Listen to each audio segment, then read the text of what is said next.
பிராமணன் என்பவன் யார்? 7 வருஷம் ஒருத்தர் சந்தியாவதனம் பண்ணல, திருப்பி பூணல் போடணும்.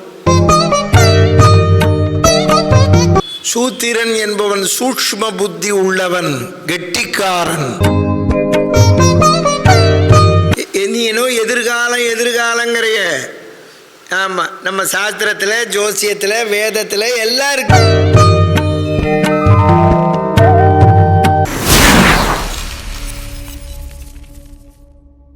மர்தனம் தேவகி பரமானந்தம் கிருஷ்ணம் வந்தே ஜகத்குரும். ஹரே ராம ராம ராம ஹரே ஹரே, ஹரே கிருஷ்ண கிருஷ்ண கிருஷ்ண ஹரே ஹரே, ஹரே ராம ராம ஹரே ஹரே, ஹரே கிருஷ்ண கிருஷ்ண ஹரே ஹரே, ஹரே ராம ராம ஹரே ஹரே, ஹரே கிருஷ்ண கிருஷ்ண ஹரே ஹரே. பார்வதி பதயே ஜானகீகாந்தஸ்மரணே சதா சர்வத்திர கோவிந்த நாம சங்கீர்த்தனம். ஜெய் கஜேந்திர வரதுனிகி, பிரகலாத வரதுனிகி, லிபுத்தூரார் மகராஜிகி, ஜெய் வீர தீர சூர ஆஞ்சநேய சுவாமிக்கு. பேரன்பு கொண்ட பெரியோர்களே, தாய்மார்களே, பக்த கோடிகளே, எல்லாம் அல்ல திருவரங்கத்தானுடைய கிருபையினால் நாம் இந்த 5வது வேதத்தை அனுபவிச்சுருக்கோம். யக்ஷப்பிரஸ்னம் பார்த்துருக்கோம். மனிதன் எப்பொழுது இறக்குறான் கேள்வி கேட்குறான். மனிதன் அது தெரிஞ்சுக்கணும் இல்லையோ? மனிதன் எப்பொழுது இறக்குறான்னு கேட்குறான். when is man dead? மிருதகா கதம் ஸ்யாயாத் புருஷகா. when is nation dead? தேசம் எப்போ அழியறது? when is Shraddha dead? நல்ல ஸ்ரத்தையாக செய்கிற காரியம். when is யக்யா, யாகம் எப்போ தோற்று போகிறது? செத்து போகிறதுன்னா தோற்று போகிறதுன்னு அர்த்தம். மனுஷன் எப்போ இறக்குறான்? when he is poor, ஏழ்மை. ஏழ்மைனாலே நடைப்பணம்தான். ஆமாம், போய் கேட்க வேண்டியிருக்க தேகின்னு. அதுதான் இன்னொரு கேள்வி கேட்குறான். இதை ஒட்டின கேள்வி இந்த 108 அதை சேர்த்து சொல்கிறேன். காற்று கூட அண்டாதது யாரைனா? காற்று கூட ஒருத்தங்கிட்ட வராதான். யார்கிட்ட? என்ன யாச்சகம் பண்ணுறவன்ட்டு, கேட்குறவன்ட்டு, பிச்சை எடுக்கிறவன்ட்டு. ஏன் நம்மள்ட்ட ஏதாவது கேட்டுருவணும்னு புரிஞ்சுதான் உங்களுக்கு? இப்போ இதில் சிக்கல் ஏற்பது இகழ்ச்சி வயர் ஐயமிட்டு கொடுத்துட்டு சாப்பிடுன்னா. இப்போ இதுக்கு என்ன சார் அர்த்தம்னா, இல்லாதவன் கேட்கப்படாது. அதுக்கு மீறி அவன் கேட்டுட்டான்னா இருக்கிறவன் கொடுக்கணும். இல்லாதவனுக்கு கேட்குற போதே பிராணம் போயிடுமாம். இறப்பவர் கறப்பவர்க்கு யாங்கு ஒழித்திடும் கொல்லோ. இறப்பவன் சொல்லாட போகும் உயிர், கேட்குறவனுக்கு கேட்குற போது போகிற உயிர் கொடுக்கலேங்கிறவனுக்கு எப்படி இருக்கும்னு கேட்குறான். பார்த்துக்கோங்க. இப்போ நேற்றுக்கு சொன்னேன் புரந்தரதாசர் கதை. இதுக்குதான் கருமித்தனம் நீங்கள் புரிஞ்சுக்கணும். நான் என்கிட்ட திருமங்கலையும் புடவை வெட்டி கேட்குறவாள்கிட்ட சொன்னேன். நான் சமுதாயத்தில் அவள் சொந்தக்காரெல்லாம் கொடுத்துருந்தா என்னையும் கேட்குறா. இப்போ நீங்கள் உங்களுக்கெல்லாம் சொந்தம் இருக்கா இல்லையோ? கூட்டத்தில் இருக்கிறவங்கள தான் கேட்குறேன். சொந்தக்காரா இருக்கா, இல்லை வசதி இல்லாமல் இருக்காளோ இல்லையோ, நீங்கள் போய் கேட்க வேண்டாமா? பொண்ணுக்கு கல்யாணம் வச்சுருக்கே, என்ன பண்ண போகிறேன்னு கேட்கலையே, வேடிக்கை பார்க்குறேன். பண்ணாதேங்க, தப்பு பண்ணுறேன். வேடிக்கை பார்க்காதேங்க. இப்போ வேடிக்கை நீங்கள் பார்க்குறதா தான் எங்கிட்ட கேட்குற. ஆமாம் தானே, ஒத்துக்கோங்க. அப்போ தான் உபன்யாசம் மேலே சொல்லுவேன். இதுலேருந்து தெரிஞ்சுக்கோங்க, உங்கள் சொந்தத்தில் யாராவது வசதி இல்லை, தெரிஞ்சவன்ல யாராவது வசதி இல்லைன்னா நீ போய் கேட்கணும். அப்போத்தான் கேட்பவனுக்கு தெம்பு.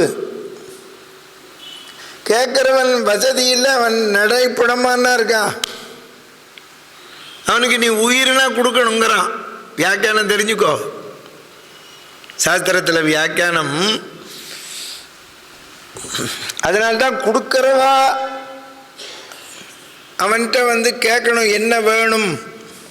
நான் அதான் கேட்பேன். என்கிட்ட வசதி இல்லைன்னு ஃபோன் பண்ணுறா, உங்களுக்கு என்ன வேணும்?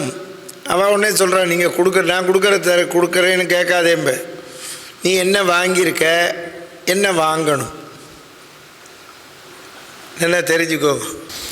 ஏழ்மைங்கிறதுக்கு அர்த்தம் தெரிஞ்சுக்கோ. இல்லாமைங்கிற மீனிங்கை சொல்லாதே, தேவை.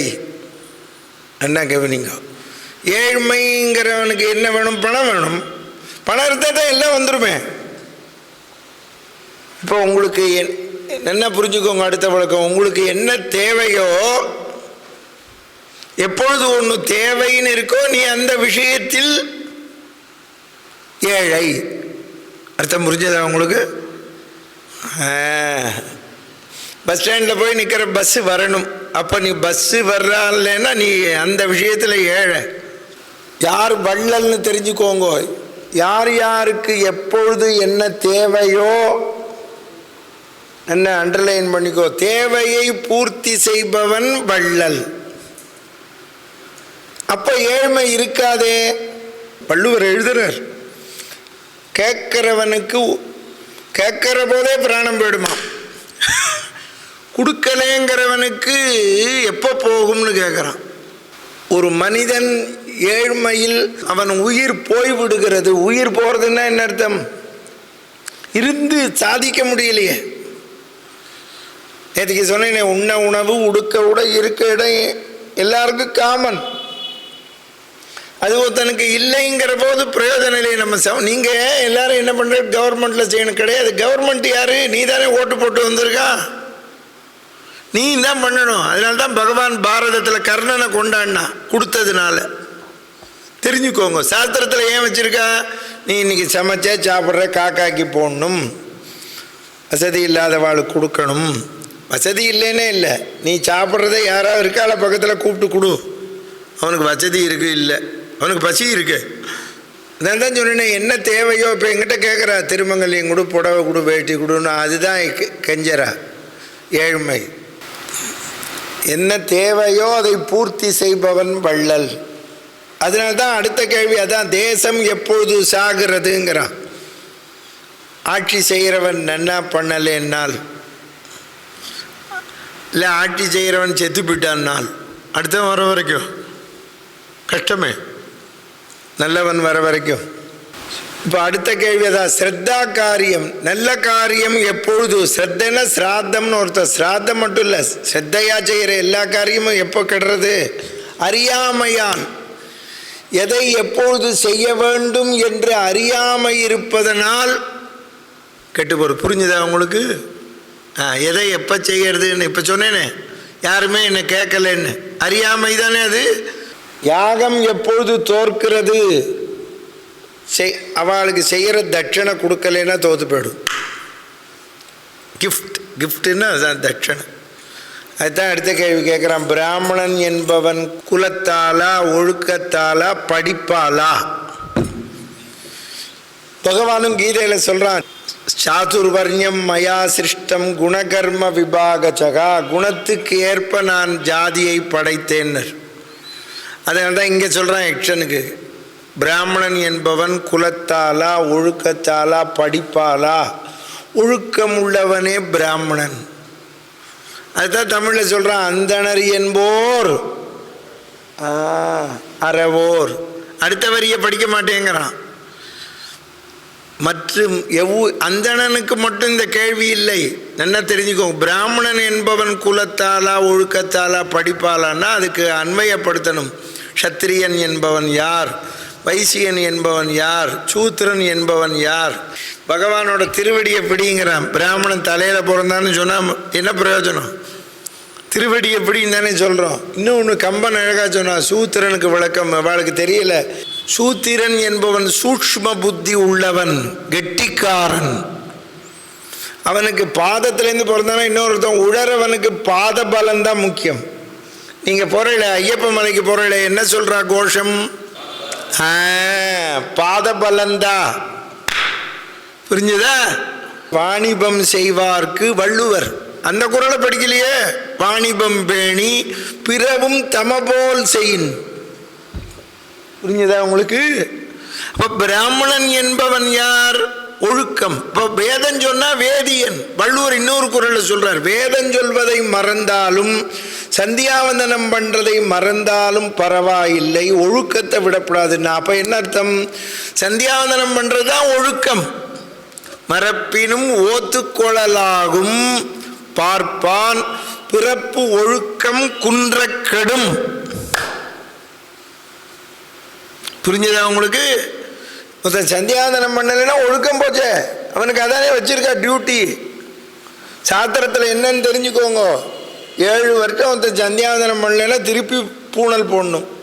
நான் தான் சங்கத்தில் சொன்னேன், கவர்மெண்ட்டில் பிராமணனுங்கிறான்டா நம்மளை, அதுக்காகவாவது சந்தியாவந்தனம் பண்ணுன்னு.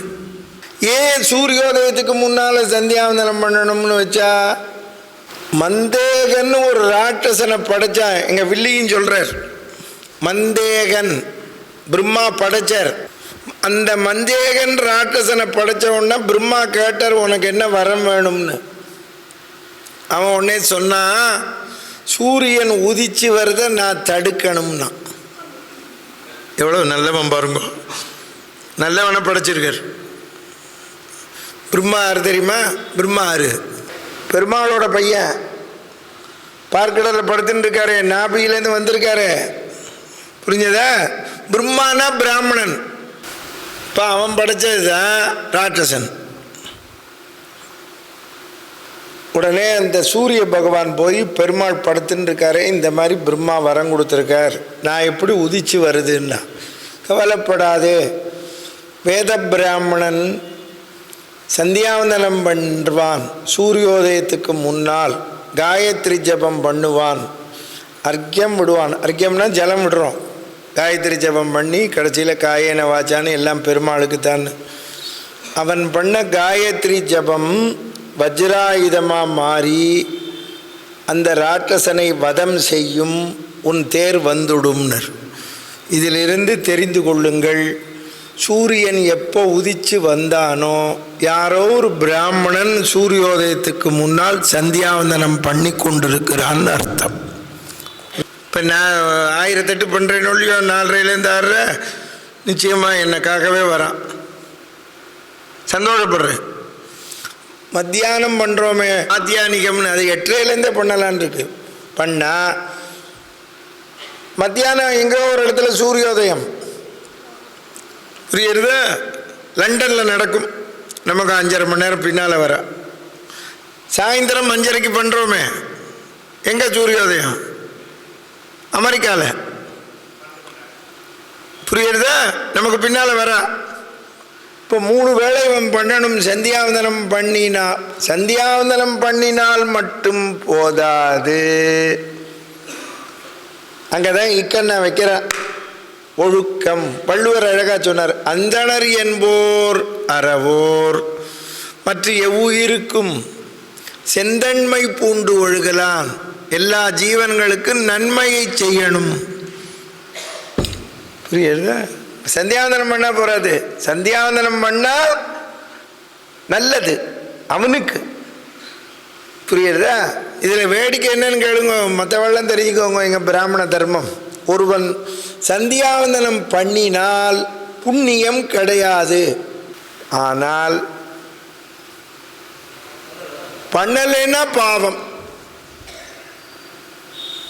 எப்படி வச்சிருக்கேன் பார்த்தீங்களா சிக்கல். அப்ப என்ன அர்த்தம் அதுக்கு? பண்ணினால் முதல்ல பாவம் வராது. புண்ணியத்தை விடுங்க. பண்ணினா முதல்ல பாவம் வராது. பாவம் வராதது புண்ணியம். அப்புறம் பண்ணினா புண்ணியம் டபுள். பிராமணனா பிறந்த ஆம்பளைகள் ஜலத்தையோ அக்னியவோ நேரடியாக தொடர்றதுக்கு அவனுக்கு அருகதை கிடையாது. கல்யாண மாலைன்னா அவனுக்கு அவள் அம்மா தான் சந்தியாவந்தனம் பண்ண பஞ்சபாத்திரத்தில் ஜலம் கொண்டு வந்து வைக்கணும். கல்யாணம் ஆச்சுன்னா ஆத்துக்காரி கொண்டு வந்து வைக்கணும். எங்கள் பிராமணாலே கேட்டால் பெண்கள்லாம், எங்களுக்கு சந்தியாவந்தனம் இல்லையோ, எங்களுக்கு எப்படி புண்ணியம்னா, நீ பையனுக்கு பஞ்சபாத்திரத்தில் ஜலம் வை, சமித்தா தானம் பண்ணுவோம் 2 வேளை கல்யாணம் இல்லைன்னா அக்னி மூட்டி சமித்தா தானத்துக்கு அக்னி போடுற, அதனால் அவள் பண்ணுற புண்ணியத்தில் பாதி வந்துடும். கல்யாணம் ஆச்சுன்னா ஆத்துக்காரி தான் ஜலம் கொண்டு வந்து வைக்கணும், ஆத்துக்காரி தான் அக்னியை போடணும், அந்த அக்னியை மூட்டி தான் நான் யாகம் பண்ணணும். தெரியுறதா உங்களுக்கு? கல்யாணம் ஆச்சுன்னா நாங்கள் 2 வேளையும் ஔபாசனம்னு பண்ணணும். அக்னியை மூட்டி மந்திரம் சொல்லி அட்சதையை போட்டுவிட்டு மூடி வைக்கணும். அப்படி நான் உபாசனம் பண்ணுற போது என் ஆத்துக்காரி பக்கத்தில் இருக்கணும். நான் சப்போஸ் பண்ண முடியலைன்னா ஒரு 3 நாள் எங்கேயானும் போகிறேன்னா அவள் பண்ணலான்னு இருக்கு அருகதை. ஆனால் ஆத்துக்காரியோடு தான் நான் வெளியில் போகணும். இந்த நதி தாமிரபரணி இருக்கே தாண்டப்படாது அவள் இல்லாமல். இங்கே நான் 1 வருஷம் ராமாயணம் பண்ணுற போது இங்கே 1 வருஷமும் ஔபாசனம் பண்ணேன். ஏன்னா ஆத்துக்காரி பக்கத்தில் இருந்தான். இந்த ஔபாசனம்னு பண்ணுறோமே, கல்யாண நேரத்துக்கு முன்னால் சமிதா தானம்னு பண்ணுறோமே, அதனால தான் பிராமணனோட வலது கையில் அக்னி இருக்கிறதா ஐதீகம். அதனால தான் தட்சிணே அஸ்தே அக்னிக்கு நாங்கள் இப்படி கையை காமிச்சு ஆசீர்வாதம் பண்ணக்கூடாது. அக்ஷதையை நுனியில் வச்சு தான் போடணும். இன்னொன்று உஞ்சவர்த்தி வரையும் பாருங்கோ, இடது பக்கம் தான் வச்சுருப்பேன் அக்ஷய பாத்திரம். தெரியுமா உங்களுக்கு? வலது கையில் வச்சுக்கப்படாது. 2 காரணம். அக்னி இருக்குது ஒன்று, இன்னொன்று தாளம் இருக்குது சிப்ளா. நான் உஞ்சவர்த்தி பிராமணன் ஒருத்தன் தான் இடது கையில் வாங்கலாம். நீங்கள் புரிஞ்சுக்கணும், தெரிஞ்சுக்கோங்க. பொதுவாக புராண காலத்துலேருந்தே பிராமணன்னாலே திட்டுவா. நீங்கள் எல்லா புராணத்தையும் பாருங்க, சைவனும் பிரம்மாவை திட்டுறான், வைஷ்ணவனும் திட்டுறான், முருக பக்தன் இன்னும் ஒருபடி மேலேயே போயிட்டான். முருகன் 6-12 கை. முருகனுக்கு 12 கை தானே? கண்ணு எத்தனை?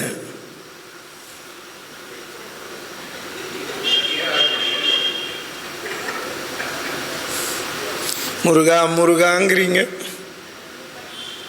12 கண்ணுங்கிறா. கரெக்டு தானே? சந்தேகம் இல்லையே அண்ணாமலை? சந்தேகம் இல்லையே? 18 கண்ணு. ஏன்னா சிவன் வேற முருகன் வேற கிடையாது. முத்துசாமி தீட்சர் கழுகு மலையில் பாடுறார், சுப்பிரமணியேன ரட்சிதோகம் அஷ்டாதசலோச்சன்னா. அஷ்டம்னா 8, தசம்னா 10. தெரிஞ்சுக்கோ. முருகனுக்கு 18 கண்ணு. இந்த 12 கையிலையும் பிரம்மாவுக்கு 4 தலை, ஒரு தலைக்கு 3 கை வீதம். ஓமுக்கு அர்த்தம் சொல்லுன்னர் பிரம்மா, தெரியலையினர், ஓங்கி குட்டினர். இந்த குட்டுறது பள்ளிக்கூட வாத்தியார் வந்தது முருகன் தான் தெரியுமோ. பிரம்மாவை குட்டினர், 12 கைனாலையும் குட்டினர். குட்டி ஜெயிலில் போட்டார். சைவன் வைஷ்ணவன் திட்டுறதை விட முருக பக்தன் ஒழிச்சே விட்டான். பிராமணாக ஒழுக்கத்தை கடைபிடித்தால்தான், நேற்றுக்கு சொன்னேன் புரந்தரதாசர், இப்போ சேர்த்துக்கோ, அதில் சொல்கிறேன். கருமையாக இருந்தவர் சந்தியாவந்தனம் பண்ணி உஞ்சவர்த்தி எடுத்து அந்த தான் சேமித்ததை அன்னதானம் செய்து கோயில் கட்டி பிராமணுக்குரிய தர்மப்படி வாழ்ந்தார் புரந்தரதாசர். அதனால தான் அவரை இன்னைக்கு கொண்டாடுறோம். அவர் தான் நீங்கள் தெரிஞ்சுக்கோங்க, சங்கீதத்தை வகுத்தவர். சசாரீரி கரீரி சசாரீரி கமமா கற்றுக்கிறல்ல, இதை வகுத்தவர் புரந்தரதாசர். கீதம் வர்ணம் எல்லாத்தையும். அவர் இல்லைன்னா சங்கீதம் கிடையாது. தியாகராஜ சுவாமிக்கு ஆராதனை பண்ணுறா சங்கீத வித்வான்லாம். இங்கே எட்டயபுரத்துக்கு வந்து முத்துசாமி தீட்சருக்கு பண்ணுறதில்ல, புரந்தரதாசருக்கு ஒத்துரும் பண்ணுறதில்ல, கன்னட பிராமணனையும் பண்ணுறதில்ல. எனக்கு ரொம்ப நாளாக சின்ன வயசுலேருந்து ஆசை, சங்கீதங்க தின்னதுலேருந்து அவருக்கு பண்ணணும்னு. இப்போ ஒரு 3 வருஷமாக பண்ணுறேன். மணச்சநல்லூரில் எங்கள் கன்னட பிராமணா பூஜை பண்ணுற அனுமார் கோயில் இருக்குது. அவள் சம்பிரதாயப்படி கறி அடுப்பில் சமைச்சு 6 பிராமணாவை உட்கார வச்சு, அவள் சம்பிரதாயத்துனா 5 இலை போடணும். ஒரு பிராமணனுக்கு நுனி இலை, ஒரே இடத்துல 5 இலை போடணும். அவள்லாம் அன்னைக்கு தான் அப்பளத்தை இட்டு பொரிப்பாள். இந்த கடையில் வாங்க மாட்டாள். அப்பளம் அப்போ இடணும், இடிச்சு. தெரியுமா உங்களுக்கு? ஆமாம். அப்புறம் 5 வகையான பட்சணம். அவளுக்கு வேஷ்டி, கொடை, பலகை, பாய், வெள்ளிக்காசு, தட்சணை. 6 பேருக்கு எல்லாம் கொடுப்பேன். 75,000 ரூபா செலவு, கிட்டத்தட்ட 1 லட்சம் இப்போ வந்துடும். இந்த வருஷம் கூட வரும். வேஷ்டி புடவையும் கொடுப்பேன். அதனால் தெரிஞ்சுக்கோங்க, இது சொன்னது ஒரு ஜாதிக்கும் ஒரு ஒழுக்கம் வச்சிருக்கா, இதை கடைப்பிடிக்கணும்னு. புரிஞ்சதா உங்களுக்கு? உங்களுக்கு சந்தியாவந்தனம் இல்லாட்டாலும், நேற்றுக்கு சொன்னேனே, குலதெய்வத்தை பூஜை பண்ணணும், இஷ்ட தெய்வத்தை பூஜை பண்ணணும். அப்புறம் இந்த அன்னதானம்ங்கிறது எல்லாருக்கும் பொது. அன்னதானமோ வஸ்திரதானமோ, ஒரு வசதி இல்லாத பையன் ஸ்கூலில் படிக்கிறான், காலேஜில் படிக்கிறான், பாடசாலையில் படிக்கிறான், பணம் கொடுக்கறது, புரியுறது? அது எல்லாருக்கும் போதும். ஆக ஒழுக்கம் என்பதற்கு விளக்கம் தெரியும். ஒழுக்கம் விழுப்பம் தரலான்னா, அவ்வொழுக்கம் உயிரினும் ஓம்பப்படும். புரியுறதோ? நீ எதை கடைப்பிடிக்கிறையோ இல்லையோ, 3 வேளை சந்தியாவந்தனம் பண்ணுறதை கடைப்பிடிக்கலாமே. அதுக்கு உனக்கு ஒன்றும் செலவில்லையே, ஜலந்தானே. ஒரு பாத்திரத்தில் கார்த்தால 108, மத்தியானம் 32, சாயந்தரம் 64. வருஷத்துக்கு ஒரு தடவை 1000. இந்த வருஷத்துக்கு ஒரு தடவை ஏன் 1000 பண்ணுறோம்னா, இந்த பண்ணுறதுல ஏதாவது விட்டு போயிருக்கும். இந்த பாஸ்போர்ட்டை ரெனியூவல் பண்ணுறியோ இல்லையோ, அது மாதிரி நம்ம ரெனியூவல் பண்ணுறோம். ஆச்சாரம்னா அர்த்தம் தெரிஞ்சுக்கோங்க. லா, இப்போ கோர்ட்டில் லா சொல்கிறான். நீ ரோட்டில் போகிற போது போலீஸ்காரன் ஒரு லா சொல்கிறான், ரெட்டு போட்டால் நில்லு, க்ரீன் போட்டால் போ, இடது பக்கமாக போ, ஹெல்மெட்டு போட்டுக்கோ. இதெல்லாம் வந்து கவர்மெண்ட் ஆச்சாரம். அந்த நாளில் லான்னு சொல்ல தெரில, ஆச்சாரம்னா அந்த பாஷையில். நீங்கள் ஆச்சாரம்னா தண்ணியை தெளிக்கிறதுன்னு நினைக்கிறது கிடையாது. நான் அன்றைக்கே நலச்சரித்திரத்தை சொன்னேன். காலெலும்பிட்டு கையெலும்பிட்டு சாப்பிட்ணும். சாப்பிட்டு இலையவா போட்டுவிட்டு தட்டை எடுத்துட்டு அந்த இடத்த ஜலத்தை தெளித்து துடைக்கணும். அதில் கொஞ்சமாக சாணியை போட்டு துடைப்பான், ஏன்னா கிருமி வரப்படாதுன்னு. சாணி கிடைக்கலன்னா மஞ்சளை போடுவாள், போட்டு துடைக்கணும். இப்போ முதல்ல ஒரு கேள்வி கேட்டேன், பூமியை விட உயர்ந்தது வெயிட்டு எது, ஆகாசத்தை விட உசந்தது எது, அம்மா அப்பான்னு சொன்னேனே. இங்கே பார், இங்கே அதை கம்பேர் பண்ணுறேன். ஒழுக்கத்தோடு குழந்தைகளை வளர்க்குங்கள், ஆகார சுத்தமாக கொடுங்கள். டாக்டர் அதுதான் சொல்கிறான், ஆகார சுத்தம் முக்கியம். பக்தியில் மட்டுமல்ல, ஆகாரத்திலும் வேண்டும். ஏன்னா நம்ம இப்படி போடுற ஆகாரத்தை, இந்த ஜாடராகினி இருக்கே, தக தக தகன்னு கொதிக்கும் நமக்கு பசிக்கிற போது. பகவான் கீதையில் சொல்கிறான், இந்த ஜாடராகினி கொதிக்கிற போது நீ எப்படி சாம்பார் சாதம் தயிர் சாதம் போடுற, அதனால அது அடங்காது. பகவான் உள்ள அந்த ஜாடராகினியில் உட்காண்டு நீ போடுறத ஜீரணம் பண்ணுறான். அகம் வைஸ்வானரோ பூத்வா பிராணினாம் தேகமா ஸ்ருதாகாங்கிறான். நான் தான் ஜீரணம் பண்ணுகிறேன்கிறான். இப்போ பகவான் நமக்காக உள்ள ஜீரணம் பண்ணுற போது நல்ல ஆகாரத்தை போடணும். என்ன கவனிங்க, ஒழுக்கம்ங்கிறது பிராமணனுக்கு மட்டுமல்ல, எல்லோருக்கும். மற்றொன்று, நீ ஒழுக்கத்தை கடைபிடித்தால் நீ பிராமணன். பிராமணனுக்கு விளக்கம் தெரிஞ்சுக்கோ. ஒழுக்கத்தை, அதுதான் வெள்ளக்காரன் சொன்ன, if character is last everything is last. புரிஞ்சுதா உங்களுக்கு? இப்போ நான் இவ்வளவு சொன்ன ஆச்சாரத்தை மருத்துவத்தில் சொல்கிறேன். அன்னைக்கே எழுதி வச்சிருக்கேன் வாழ்க்கை தத்துவத்தை. என்ன, நீங்கள் நம்ப மாட்டேள். டாக்டர்கள்லாம் உபன்யாசம் வச்சா சேலத்தில். சாயந்தரம் கதை கேட்க வரல, கார்த்தால உபன்யாசம் 7 to 9. டாக்டர் வக்கீல் எல்லாரும் வந்தா 7 பார்த்தெல்லாம் 6:45 ஆம்படைய முன்னாடி ஜோடி ஜோடியாக டாக்டர்கள் வந்தா. கிட்டத்தட்ட 500 பேர் டாக்டர் வக்கீல். 7 ஆரம்பிப்பேன், 9 ஞாயிற்றுக்கிழமை தான் முடிக்க சொன்னான். அதனால் அன்றைக்கி பட்டாபிஷேகம் வச்சுன்னு சாயந்தரம் ஒரு இடத்துல கதை சொன்னேன் 6:30. அங்கே இவாள்லாம் வரமாட்டான், டிஸ்பென்சரி உண்டு உண்டு. ஆமாம், சேலத்தில் சொன்னேன். நீங்கள் எல்லோரும் நினச்சிட்டு பிள்ளையாண்டுட்டா குழந்தைக்கு பால் கொடுக்க பால் வந்துடும் நினைக்கிறேன். வராது.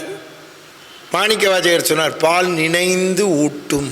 ஆண்டாள் சொன்னார், கனைத்திளங் கற்றருமை கன்றுக்கிறங்கி நினைத்து முளை வழியே நின்று பால் சோற. அவளுக்கு இந்த மூளை நிரம்பு இருக்கே, இங்கே இருக்குது, அது மூத்திரம் போகணுங்கிற போது அந்த பேசேஜை திறக்கும். பால் கொடுக்கணும்னு நினைக்கிற போது இங்கே ஒரு பேசேஜை திறக்கும். நீ இப்போ பாத்ரூமில் வச்சுருக்கே, இப்படி திறந்தா வெந்நீர், இப்படி திறந்தா பச்சை தண்ணீர். இதை வச்சுருந்தது பகவான் இங்கே பொம்மநாட்டிக்கு. அவள் இந்த குழந்தைக்கு பால் கொடுக்கணும்னு நினைக்கிறான். அங்கே ஈஸ்ட்ரோஜன்னு டாக்டர்ஜி கரெக்டாக சுரக்கும். அப்போ தான் இங்கே பால் சுரக்கும். குழந்தைக்கு பால் கொடுக்கணும்னு நினச்சா தான் சுரக்கும். பிள்ளையாண்டதுனால சுரக்காது. இது எப்படி சார் தெரியும்னு நீங்கள் கேட்பேன். கிருஷ்ண பரமாத்மா இப்போ கிருஷ்ணாவதாரம் தானே பார்த்துன்னுக்கோம், அவதரிச்சாரோ இல்லையோ. பெற்றது தேவகி, வளர்த்தது யசோதை. யசோதைகிட்ட எப்படி பால் ஊறித்துன்னு கேட்டான். அதுக்கு சொன்னால் அங்கே ஒரு பொன் குழந்தையை பெற்றான்னு. பொன் குழந்தையை பெற்றதுனால ஊறாது. இவளுக்கு என்ன குழந்தைன்னே தெரியாத, இந்த குழந்தைக்கு கொடுக்கணும்னா நினைக்கணும். அதுக்கு வியாக்கியானத்தில் சொன்னால், இந்த கிருஷ்ணனை கொல்ல வரேன்னு ஒத்தி வந்தா தெரியுமா அந்த கதை? பூதனைன்னு ஒத்தி. அவள் என்ன பண்ணா, இவனை கொல்லணும்னு சின்ன குழந்தைய தன்னுடைய ஸ்தன்யத்தில் விஷத்தை சேர்த்துண்டு இவன் சாப்பிட்டான்னா செத்து போயிடுவான்னு பாலை மட்டும் உறிஞ்சலை, ஆமாம் உச்சிரையும் சேர்த்து எடுத்தான். இந்த இடத்துல தான் வைஷ்ணவத்தில் வியாக்கியானம் சொன்னான், இவனை கொல்ல வருகிறேன். அவள் அப்போ ஒன்றும் பிள்ளையாண்டுக்கலையே, கொல்லதானே வந்தா. இவனை கொல்ல வருகிறேன் என்ற பூதகியிடமே பால் ஊறியது என்றால் வளர்க்கிறேங்கிற யசோதேட்ட ஊறாதா உனக்கே கட்டம்னா. புரிஞ்சதா? இதுலேருந்து சுரக்கல் மாடு, பசுமாடு தானே கொடுக்கும். அதில் தான் பால் நினைந்து ஊட்டும். பின்னால் இதுக்கு வேதாந்த விளக்கம் இருக்குது, அப்புறம் சொல்கிறேன் கீதம் போது. மாடுகிட்ட போய் வாங்க குடம் நிறைக்கும் வள்ளல் பெரும் பசுக்கள்னா ஆண்டாள். அந்த காலத்தில் என்ன பண்ணுவா, பசு மாட்டுக்கிட்ட போய் இவ்வளோ பெரிய பாத்திரத்தை வெப்பா, சொல்லுன்னு சுரக்கும். இப்போ கறக்கிற சுரத்தல் வேற, கரத்தல் வேறு. நம்ம ஒருத்தட்ட போய் கெஞ்சி வாங்கினா கரத்தல். இப்போ நீங்களாக வந்து எங்கிட்ட ஒரு 10,000 ரூபாய் கொடுத்தேன்னா சுரத்தல். ரொம்ப பேர் நீங்கள் என்ன நினைக்கிறீங்கன்னா, நம்ம மதம் விஞ்ஞானத்துக்கு சம்பந்தம் இல்லைன்னு நினைக்கிறேன். விஞ்ஞானம்ங்கிறது தெரிஞ்சுக்கோ. அந்த உடம்பு இருக்க விஞ்ஞானம், விஞ்ஞானம்னாலே அழியக்கூடியது. ஆனால் விஞ்ஞானம் வேணும். வேதமே சொல்கிறது, யாரா பரமாத்மான்னு ஆராய்ச்சி பண்ணித்து. கார்த்தால சாப்பிட்றோமே நல்ல சாப்பாடு, சாப்பிட்ட உடனே 10 மணிக்கு சாப்பிட்றோம். நாங்கள்லாம் பிராமணன்லாம் 10 மணிக்கு சாப்பிட்டு வழக்கம். மத்தியானம் 1 மணிக்கு டிஃபன். 10 மணிக்கு சாப்பிட்ற போது சாப்பிட்டோன்னு அப்பா அன்னதாத்தா சுகி பவா, அன்னந்தான் பரமாத்மாங்கிறோம். ஆனால் 1 மணிக்கு பசிக்கிறது. அப்போ இது பரமாத்மா இல்லை. அன்னம் பிரம்மேதி வியஜனாத், விஞ்ஞானம் பிரம்மேதி வியஜனாத். விஞ்ஞானத்தில் என்னெல்லாமோ கண்டுபிடிச்சோம். இதை விட இது தோஸ்தி, அதை விட தோஸ்தின்னு ஒன்றொன்னா வந்துட்டுருக்கு. செல்ஃபோன்லேயே இப்போ 100 வகை வருது. இதில் ஒரு ஃபோன் 2 வருடம் தான் நல்லா வேலை செய்யுது. அவன் அப்படி தான் தயார் பண்ணுறான். நீ 2 வருஷம் கழிச்சு வாங்கணும்னு. புரியுது? அவன் கொடுக்குறப்போ என்ன சொல்கிறான், 1 வருஷம் கேரண்டிங்கிறான். அப்படின்னா தான் அதுக்கப்புறம் தான் ரிப்பேர் ஆகும். புரியுதா உனக்கு? ஆமாம். விஞ்ஞானத்தில் நீ என்னெல்லாம் கண்டுபிடிக்கிற, எல்லாம் அழியிறது. விஞ்ஞானம் பிரம்மேதி வெஜநாத். மனம் இருந்த இடத்துலேருந்தே எல்லா இடத்துக்கும் போகிறது. அதுவும் இல்லைன்னா கடைசியில் ஆடுறான்னா ஆனந்தம் பிரம்மேதி வெஜநாத் பரமாத்மா. இப்போ பாரத ராமாயணம் கேட்குற இதுதான் ஆனந்தம்.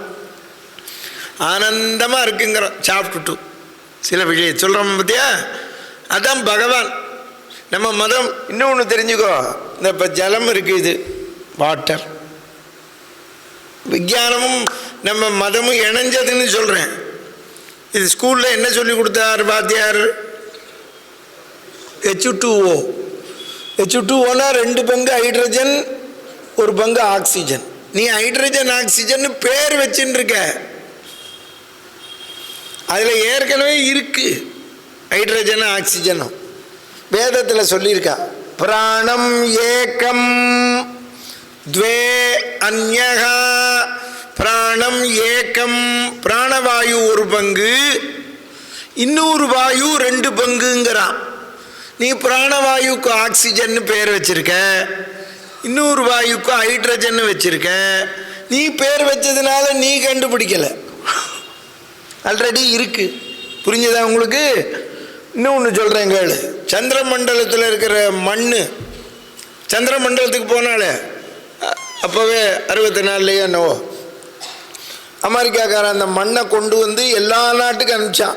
இந்தியாவுக்கும் வந்தது, ராஜஸ்தானில் வச்சா. இந்த மண்ணை ஆராய்ச்சி பண்ணுறதுக்கு மெட்ராஸ்லேருந்து விஞ்ஞானிலாம் போகிற ட்ரெயினில், அப்போல்லாம் ஏஜ் கிடையாது, ஃபஸ்ட் கிளாஸ். அந்த ட்ரெயினில் வேத பிராமணனும் உட்காண்ட்ருக்கா டெல்லிக்கு ஹோமத்துக்கு போகிறதுக்கு.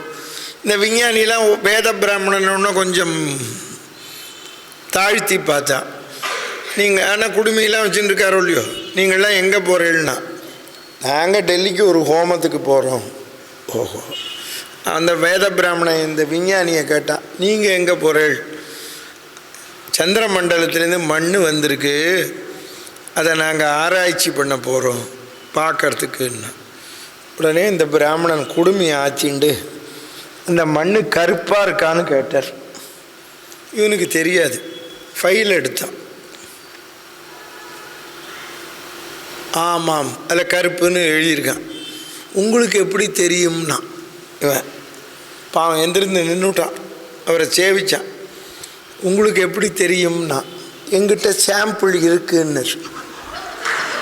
ஐயோ, நீருங்க அமெரிக்கா, நீ அமெரிக்காக்காரனோட சந்திர மண்டலம் போனேளான்னார்.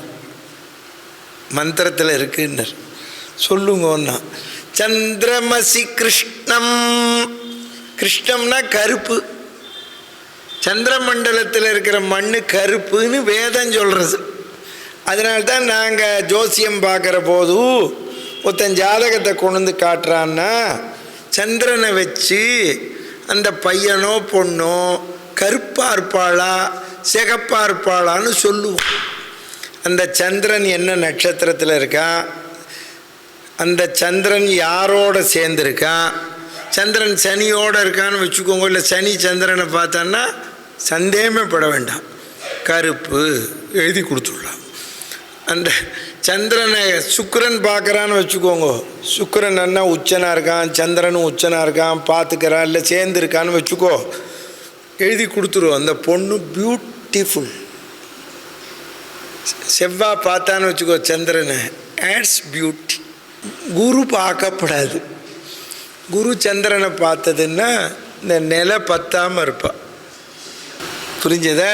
இத்தனை நேரம் சொல்லியிருந்தேனே குழந்தைக்கு பால் கொடுக்கறத பற்றி. இந்த சந்திரனை வச்சு கல்யாணத்துக்கு பொருத்தம் பார்க்குற போதே சொல்லுவேன். எங்கிட்ட வந்து சில பேர் பொருத்தம் கேட்பா, சூப்பர்ற இந்த பொண்ணு அப்படின்னு. ஆமாம் மாமா, எப்படி சொன்னேள்? வீடியோவில் பார்த்தேன்னா அந்த பையன் பார்த்தாச்சான்னு, சூப்பர் ஜில்லு ஜில்லுன்னு இருக்கா மாமான்னா. சமத்து. அதை மட்டும் பார்க்காது, இந்த சந்திரனோட சுக்கிரன் பார்த்தான் பார்த்தியா, செவ்வாய் பார்த்தான் பார்த்தியா, என்ன மாமா நாளைக்கு குழந்தைக்கு பால் கொடுப்பாடா. நீ ஏனோ எதிர்காலங்கிறைய. ஆமாம், நம்ம சாஸ்திரத்தில் ஜோசியத்தில் வேதத்தில் எல்லாம் இருக்கு. புரிஞ்சதா? ஆமாம், அதனால் தெரிஞ்சுக்கோங்க, ஒழுக்கத்தை கடைபிடியுங்கள். இந்த நான் இத்தனை நேரம் சொன்ன ஒழுக்கம் பிராமணனுக்கு மட்டுமல்ல, எல்லோருக்கும். அதனால் யாரெல்லாம் நீ இதை கடைபிடிக்கிறையோ நீ பிராமணன். புரிஞ்சுதா உங்களுக்கு? அதைத்தான் வள்ளுவர் சொல்கிறார், அந்தணர் என்போர் அறவோர் மற்ற எவ்வுயிருக்கும் செந்தன்மை பூண்டு ஒழுகலாம். எல்லா உயிரையும் மதிக்கணும். நீ இப்படி வாசலில் வந்து நிற்கிற, தெருவில் ஒரு நாய் போகிறதுன்னா பிஸ்கட்டை போட்டுரும், பார்த்துட்டு சாப்பிட்டுட்டு பாலாட்டு. நீ சும்மா நின்னேன்னா முறைக்கும். ஒழுக்கத்தில் என்ன இருக்கிறது? அன்பு இருக்குது. எல்லாரிடத்துலையும் அன்பு செலுத்தணும். யாரை உங்களுக்கு நான் எல்லாருக்கும் திருநெல்வேலி பூரா வாட்ஸ்அப் பண்ணேன் ப்ரோக்ராம், தெரியுமா உங்களுக்கு? வந்ததா அண்ணாமலை வாட்ஸ்அப்பில்? நேற்றுக்கு வாட்ஸ்அப் பண்ணேன். பாப்பா குடியிலேருந்து வந்துட்டான், என்னை பார்த்துட்டு போனான். இன்னும் ஒரு யோகா மாஸ்டர் வந்தார் வீரவநல்லூர்லேருந்து, வாட்ஸ்அப்லாம் பார்த்துட்டு. எனக்கு இங்கே ஒரு முஸ்லீம் வருவர் தென்காசியிலேருந்து, ஞாபகம் இருக்கா அண்ணாமலை? அந்த விவேக சம்பர்தன சபாவுக்கு வந்தார். நான் அவருக்கு நேற்றுக்கு ஃபோன் பண்ணேன், பாய் சௌக்கியமா? சாமி வணக்கம். அவர் அங்கேருந்து என் நம்பர் வச்சுருக்கார். ஏன் பாய் வரல? உடம்பே முடியலை, எனக்கு ஒருத்தர் துணைக்கு வரணும், யாராவது கூட்டின்னு வந்தால் வரேன். எத்தனை நாளைக்கு? 4ஆம் தேதி வரை இருக்குது, ஒரு நாளாவது வாங்கோ, எனக்கு உங்களை பார்த்து நாளாச்சேன்னு கூப்பிட்டேன்னு. அன்பு ஜாதி, இனம், மதம் எல்லாத்தையும் கடந்தது. இப்படி நம்ம வாழ்ந்து விட்டோமே ஆனால் மத பிரச்சனையோ ஜாதி பிரச்சனையோ சமுதாயத்தில் வராது. இதைத்தான் அன்றைக்கே எட்ட பிரச்சனத்தில் சொன்னான் தர்மபுத்திரன். தெரியுமா உங்களுக்கு? தெரிஞ்சுக்கோங்க, அன்பிற்கு முண்டோ அடைக்கும் சாள். அன்புனால தான் வெல்லலாம், இல்லைன்னா வெல்ல முடியாது என்று பஜனை செய்து பாடணும். பஜனை செய்ய வாராவிட்டால் பக்தரோடு சேரணும். விட்டல் விட்டல் விட்டல் என்று கையை தட்டி பாடணும். கையை தட்ட வாராவிட்டால் கோஷ்டியோடு சேரணும். எண்ணி எண்ணி பார்க்கணும், ஏகாந்தமாயிருக்கணும். ராமா ராமா ராமா என்று எண்ணி எண்ணி பார்க்கணும். ஏகாந்தமாயிருக்கணும். என்றும் அவன் சொரூபத்தில் ஈடுபட்டு இருக்கணும். சதா சர்வத்திர கோவிந்த நாம சங்கீர்த்தனம். எல்லாருக்கும் வேண்டிப்பேன். அவள் முஸ்லீம் இல்லை, கிறிஸ்டியன் இல்லை, எனக்கு ஃபோன் பண்ணுவா. ஒரு தடவை ஜெயா டிவியில் இந்த திரௌபதி கதை சொன்னேன், பாரதம் பற்றினா டேப்பு. இந்த டேப்பை எடிட் பண்ணது முஸ்லீம். அவன் எடிட் பண்ணுற போது கதறி அழுதுவிட்டான். இந்த வஸ்திராபரணம் போது அழுதுவிட்டு உடனே ப்ரோக்ராம் எக்ஸிக்யூட்டிவை கூப்பிட்டு இந்த ஐயரோடு பேசணும், ஃபோன் நம்பர் கொடுங்கோன்னா. இப்போவே பேசின்னு அவர் நம்பர்லேருந்து கூப்பிட்டார். இங்கே ஒரு அன்பர் பேசணுங்கிறாருன்னா. அப்போது நான் முஸ்லீம் சாமி, உன் திரௌபதி கதை கேட்டு அழுதேன். அவர் சொல்கிறார், நீ சொன்ன திரௌபதி கதை கஷ்டம் வந்தது திரௌபதிக்கு மட்டுமல்ல, எல்லாருக்கும் தான், எங்கள் முஸ்லீம் பொண்ணுக்கும் தானே வரப்படாதுன்னார். அவர் சொன்ன கரெக்டு தானே? அதனால் நம்ம சொல்கிற கருத்துக்கள் தர்மம் கிருஷ்ணாராமான்னு சிவசிவான்னு சொன்னாலுமே ராமாயணம் பாரதத்தில் இருக்கிற கருத்து எல்லாருக்கும் பொதுவானது. புரிஞ்சுக்கோங்க. யாருமே உங்களை நீங்கள் இந்த ஜாதியில் பிறந்தேன் அந்த ஜாதியில் பிறந்தேன் என்று தாழ்த்தி கொள்ளாதீர்கள். டோட்டலாக இதுக்கு விளக்கம் என்ன சொல்கிறேன்னா, ஒழுக்கம் இருந்தால்தான் அவன் உயர்ந்த மனிதன், பக்தி இருந்தால்தான் உயர்ந்த மனிதன், பிறருக்கு பொருள் கொடுத்து தானம் செய்தால்தான் அவன் உயர்ந்த மனிதன். அதனால் உயர்ந்தங்கிறதுக்கு அர்த்தம் தெரிந்து கொள்ளுங்கள் தயவு பண்ணி. உயர்ந்தவன் என்ற ஸ்திதி எப்பொழுது வரும் என்றால் தெரிந்து கொள்ளுங்கள் தயவு பண்ணி. உங்களுடைய ஒழுக்கமான நடவடிக்கையில்தான் உயர்ந்தங்கிற பதமே தவிர, தொண்டரிப்புடியாழ்வார் சொல்கிறார், ஒரு வினாடி நான் கல்யாணராமன் உயர்ந்தவன், உயர்ந்த ஜாதி, இவன் தாழ்ந்த ஜாதின்னு சொல்லிட்டேனால் அப்போவே நான் தாழ்ந்தவன் ஆயிடுறேன். ஆழ்வார் சொல்கிறார் நொடிப்பதோர் அளவில். மற்றொன்று அதை தான் காந்தி ராமானுஜர் சித்தாந்தம் ஒசத்தின்னு எல்லாருக்குமே பகவான் நாமாவை சொன்னார் திருக்கோஷ்டியூரில். இன்னொன்று பாருங்க, திருப்பாவையில் என்ன விளக்கம் தரான்னு பாருங்க. பாதகங்கள் தீர்க்கும் பரமனடி காட்டும், வேதம் அனைத்துக்கும் வித்தாகும், கோதை தமிழ் ஐயைந்தும் ஐந்தும் அறியாத மானிடரைன்னு இருக்கு. அறியாத ஐயங்காரைனா இருக்கு, இல்லை அறியாத பிராமணனைனா இருக்கு, அறியாத மானிடரை வையம் சுமப்பதும். பார்த்தியா, உன்னை திருப்பாவை படின்னு என்ன அழகாக சொல்லியிருக்கா பாருங்க. அதனால் இன்னொன்று சொன்னால் வைஷ்ணவத்தில் கடல் சூழ்ந்த மண்ணுலகம் வாழன்னா, கடல் எங்கேயும் தானே இருக்குது. நம்ம அமெரிக்கா லண்டன் எல்லாத்துக்கும் தானே வேண்டிக்கிறோம். லோகா சமஸ்தா சுகினோ பவந்து யாதும் ஊரே யாவரும் கேள்வி. புரிஞ்சதா உங்களுக்கு? இன்னும் அடுத்தது ஒரு முக்கியமான கேள்வி. அப்புறம் நான் நாளைக்கெல்லாம் கிருஷ்ணன் தூதுக்கு போகணும். அதுக்கப்புறம் கீதை இருக்குது. உலகத்தில் எது ஆச்சரியம்? உலகத்தில் நம்மளாக இருந்தால் என்ன சொல்லுவோம்? தஞ்சாவூர் கோபுரம், இல்லை இந்த எங்கேயோ இருக்க பைசா கோபுரம், இல்லை தாஜ்மஹால், இப்படி தானே சொல்லுவோம். அவன் சொல்கிறான் அழகாக, பதில் கேட்டுக்கோங்க, அது இன்றைக்கும் பொருந்தி இருக்கு. தினமும் எத்தனையோ உயிர்கள் இந்த உடம்பை விட்டு விட்டு போகிறது, இந்த மனிதன் மட்டும் தான் நிலையானவன்னு நினைச்சின்னு இருக்கான் பாருங்கோ, அதுதான் ஆச்சரியம். இதைத்தான் வள்ளுவர் சொன்னார், நில்லாதவற்றை நிலை என்று உணரும் புல்லறிவாண்மை கடை. புரியுறது? நம்ம தலையில் எழுதி வச்சுருக்கான், இத்தனாம் தேதி இத்தனை மணிக்கு பிராணன் போயிடும், இந்த கூட்டை விட்டு போயிடும். கீதையில் இதுக்கு விளக்கம் சொல்லுவேன், இப்போ உண்டானதை சொல்கிறேன். இதில் அதனால்தான் ஜீவனுக்கு பேதம் கிடையாது. அது இந்த உடம்பை தாங்கிறதுனால்தான் பேதம் வருது. நாயில் இருக்கிற ஆத்மா, ஆடில் இருக்கிற ஆத்மா, எல்லா ஆத்மாவும் ஒன்று தான். அது நாய் ரூபத்தில் இருக்கிறதுனால தான் குலைக்கிறது. புரியுறது? இப்போ மனிதன் ரூபத்தில் இங்கே இருக்கிறதுனால நம்ம ஆண் பெண்ணு சொல்கிறோம். ஆனால் இப்போ சொன்னேன் ஒழுக்கம்னு, யாராவது ரொம்ப கோபமாக இருந்தான்னா வள்ளு வள்ளுன்னு விழறாம்பான்.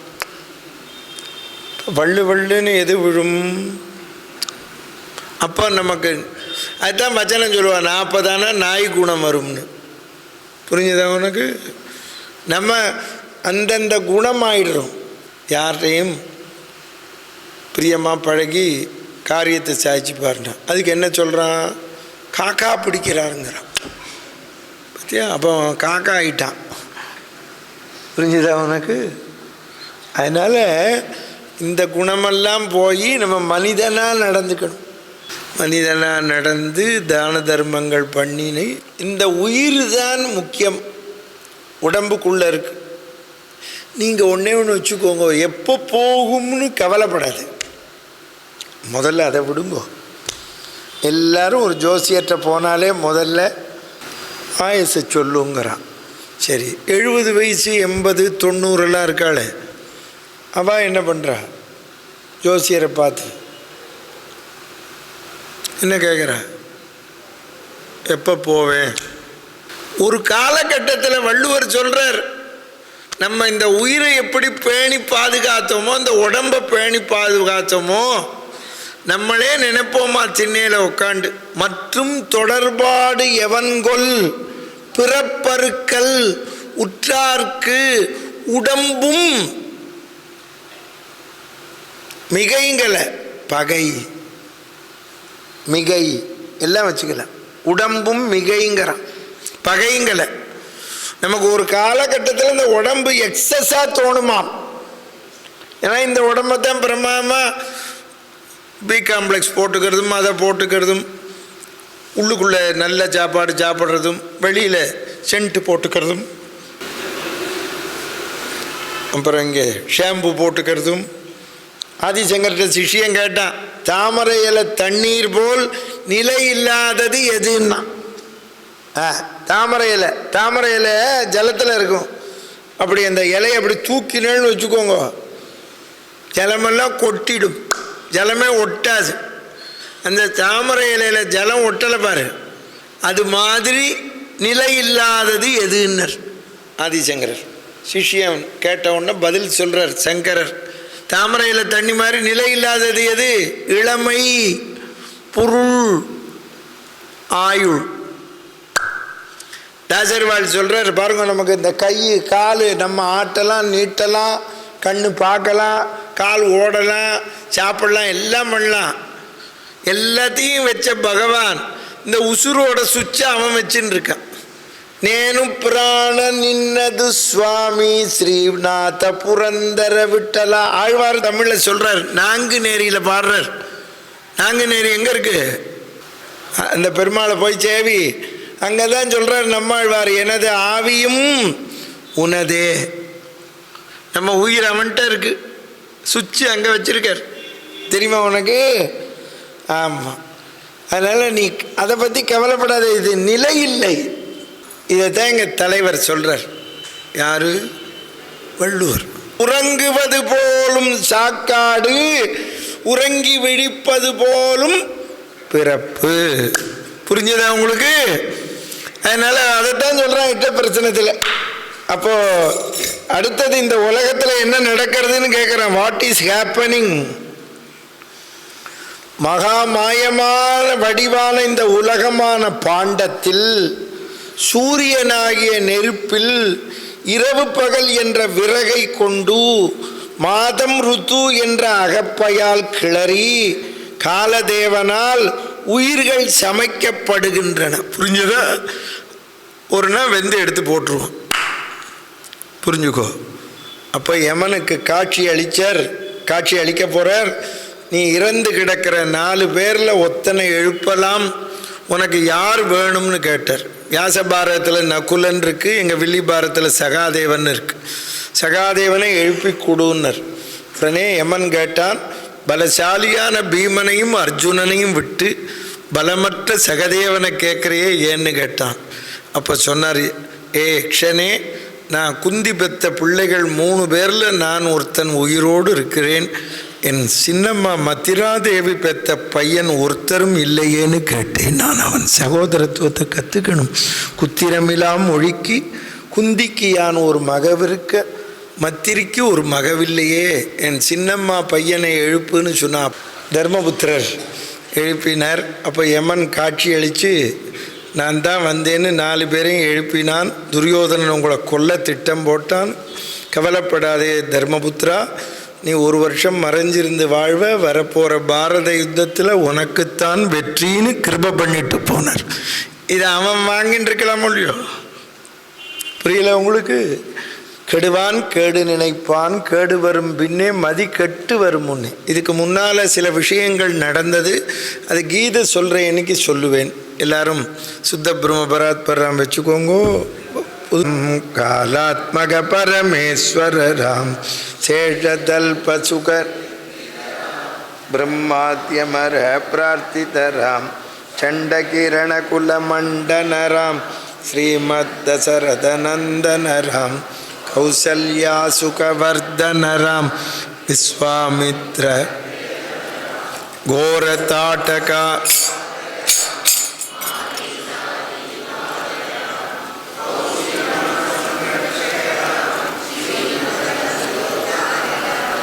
गौतम मुनि संपूजित राम सुरमुनिवर गण संस्तुत राम नाविक धावित मृदुपद राम तिलापुर जनमोहक राम विदेह मानस सीता कृत वैभागिक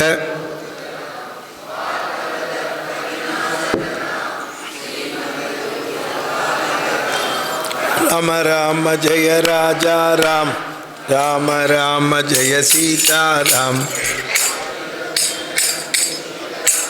अवनीतनया कामित राम प्राका चंद्र समानन राम पितृवाक्याश्रित कानन राम प्रिय गुग विनिवेदित पत राम दक्षाली जनिज मृदुपत राम भरद्वाज मुखा चित्रकूट निकेतन राम दशरथ संदद कैकेयी तनयार्चित राम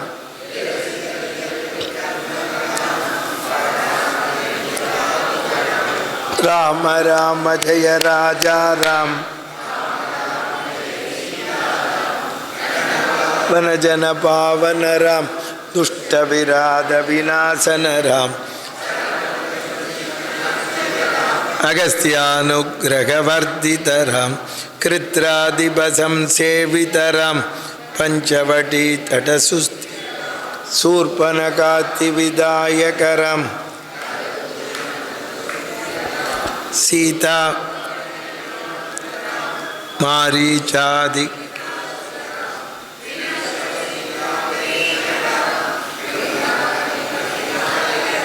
सबरी दत्तबलाचन राम कबंध बाघुच्छेदन राम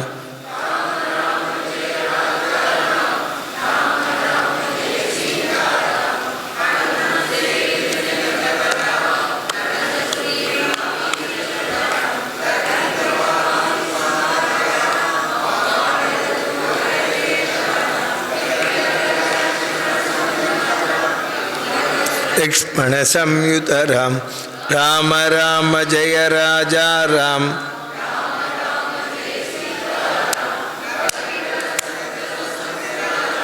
दक्कदि विघ्न ध्वंसक राम सीता प्राणधारक राम दुष्ट दशानन शिष्ट हनुमद्भूषित राम सीता वेदित ककवन राम कृतचूड़ामणि दर्शन राम कपिवर वचना स्वासित राम राम राम जय राजा राम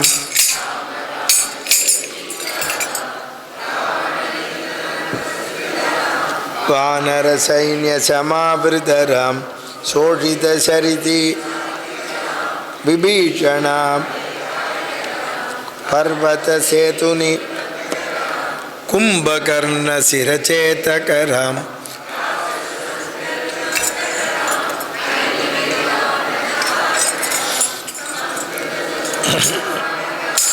विधि भव मुख सुर संस्तुत राम कस्तित दशरथ वीक्षित राम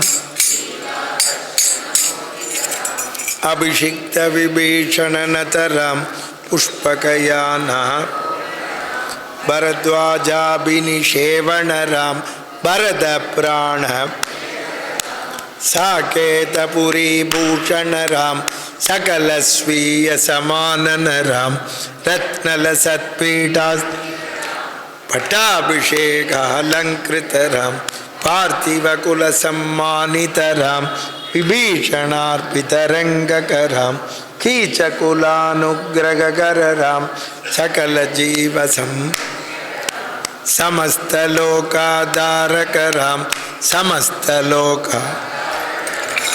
राम राम जय राजा राम आगत मुनिगण संस्तुत राम विश्रुत दश खंडोद्भव राम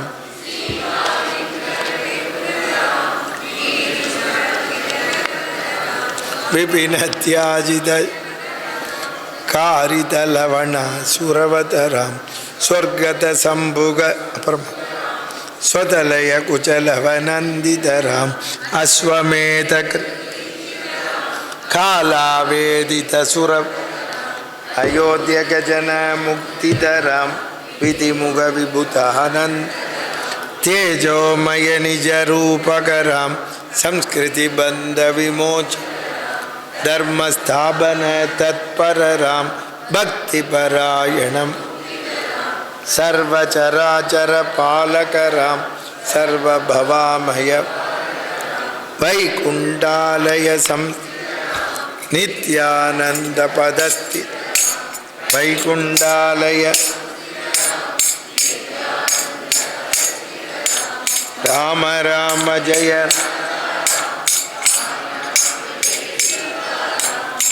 यगर मंगल जय जय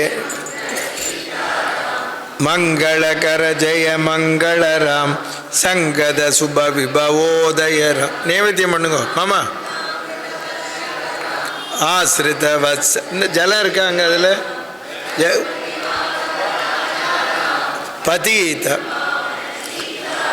पवन तनुभवगा पिंगलाक्षा शिखावान सीता चौका बहारी दशमुख विजयी लक्ष्मण प्राणधाता आनेता भेषजात्रे लवण जलनिधे लंकने दीक्षितो यः वीर श्रीमान हनुमान मम मनसि वचन कार्य सिद्धमतिं तनोतु हरे राम राम राम हरे हरे हरे कृष्ण कृष्ण कृष्ण हरे हरे हरे राम राम राम हरे हरे हरे कृष्ण कृष्ण कृष्ण हरे हरे हरे राम राम हरे हरे அப்படியே காட்டுங்க हरे कृष्ण कृष्ण कृष्ण हरे हरे कांत स्मरणे सदा सर्वत्र गोविंद नाम संकीर्तनम जय गजेंद्र वरदुनि की प्रहलाद वरदुनि की लिपुतूरार मगराज की जय वीर धीर सूर आंजनेय स्वामी की अंजिले ஒன்று பெற்றான் अंजिले ஒன்றை தாவி अंजिले ஒன்று ஆறாக ஆரியர்க்காயே अंजिले ஒன்று பெற்ற அணங்கை கண்ட எல்லார் ஊரில் अंजिले ஒன்றை வைத்தான் நம்ம எடுத்து காப்பான் ராதே கிருஷ்ணா